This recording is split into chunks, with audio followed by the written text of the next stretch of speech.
on, you guys, and welcome back to another video. It's your girl Jamaica, of course. As you can see, we are not in our usual setting. So I brought my kids to the park, and I planned on filming in the house, but since I brought my kids to the park, I was like, oh, I can film outside, you know, some little different, some little scenic. So I guess I kind of just want to chit chat a little. Today I went, and if you follow me on Instagram or Snapchat, probably Instagram, then you know, I went to the storage place that I used to sleep in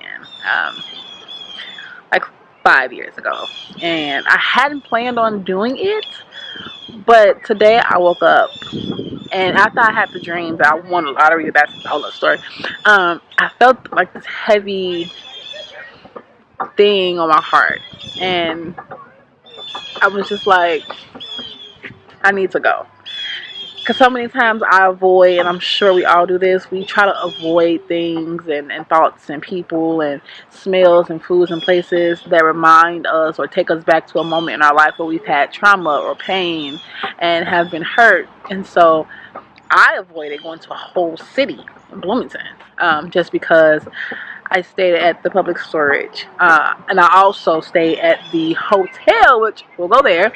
I'll probably take you guys with me, but we stayed there for a very, very long time, and that actually has an interesting story, so you guys want to make sure you subscribe. And so, like, the whole city, that whole part of town just was like a thing for me. And so today I was like, you know what, I'm gonna go and I'm gonna ask God to like release it from me. It's so hard.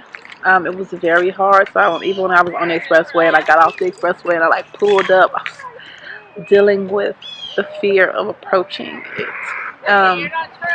But I did.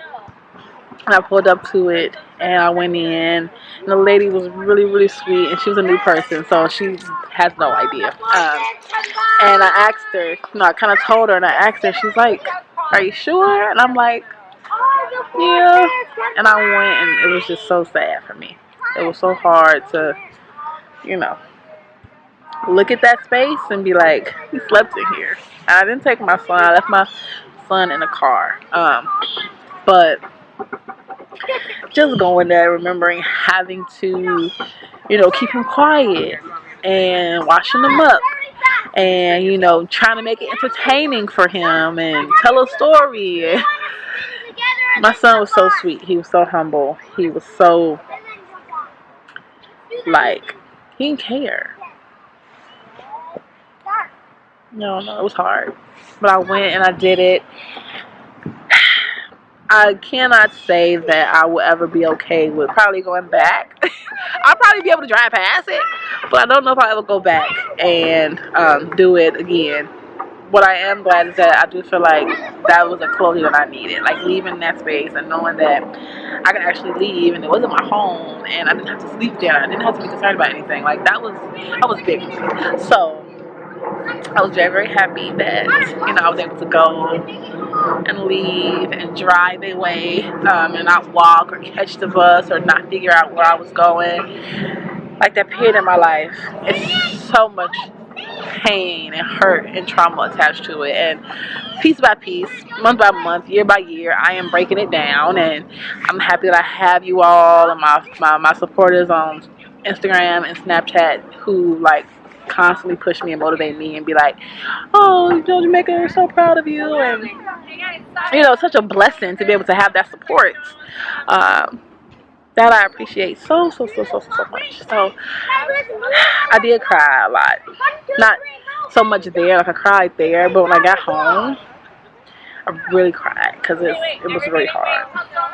And when we got off the expressway, my son was like, yeah. I'm like, son, you remember this? And he's like, yeah, this is where we was homeless at. This is where we used to live. And that's hard. But it's a beautiful thing because my son, it's always an open conversation. He's never afraid to talk about it, and I love that dialogue so that he kind of understands. And, it's not something that he'll deal with. I hope it's not a trauma for him. And if it is, I want it to be something that we can talk about. And that's what I love. And I try to keep that open relationship. So we did that, and then I went and wasted $30 at Wingstop because my son asked me to. That shit was so fucking nasty. That was nasty. So I brought my kids to the park. And I just wanted to take some time to breathe. And I want to take some time to reach out to people to let them know if you're dealing with something, like, you just got to look into the future. And sometimes that's hard. I didn't think I would be here. I didn't know what the fuck I would be, but I didn't think I would be here. I didn't think I would have what I would have. I really thought my life was over. I really thought I was going to kill myself. Like, I really thought so many negative thoughts. I just didn't like the person that I was, and I felt guilty. I felt like everything was my fault. I felt so many different emotions. And so, with that being said, look into the future.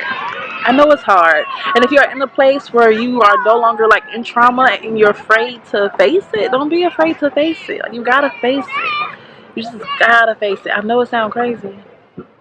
I know it sounds impossible, and I know it's like I don't want to see that person again, or I don't want to, you know, go inside that room again. But you gotta see the healing process.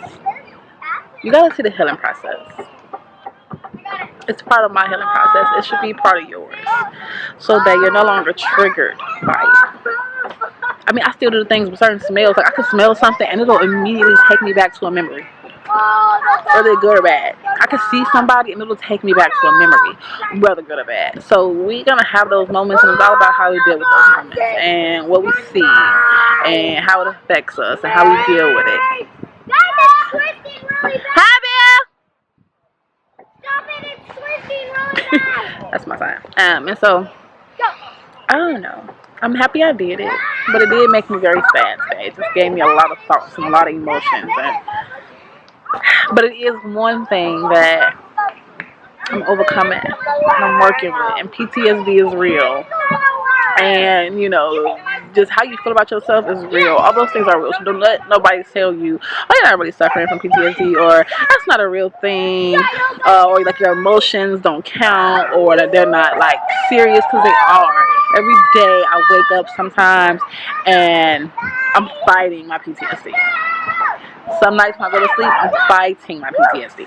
You know, literally not feeling sad or trying not to feel anxiety or depression or just anything. I'm fighting it every day. And a lot of people just think like, oh, she's good, or, you know, she's doing her thing. But every day is hard for me. Literally, every day is hard for me. And so, any progression that I make, I'm proud of myself. Anytime people be like, I'm so proud of you, like, she's there. So, yeah, that was my day. Happy Saturday. And, yeah, I hope y'all having a good day. Tomorrow we're going to go to church. I'm mad. I wasted my damn $30 and that shit. Wingstop, because I could have had like a real fucking Wendy's chicken sandwich or something.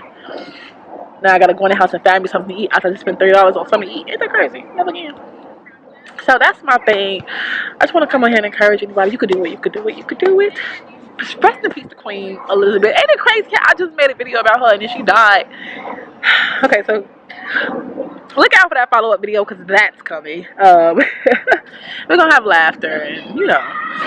So make sure you guys are following on Snapchat and Instagram. I'm not gonna keep y'all too long. My kids out here running around with other kids, and you really gotta be watchful of other kids and your kids, especially when your kids is crazy. You don't know how other kids gonna react.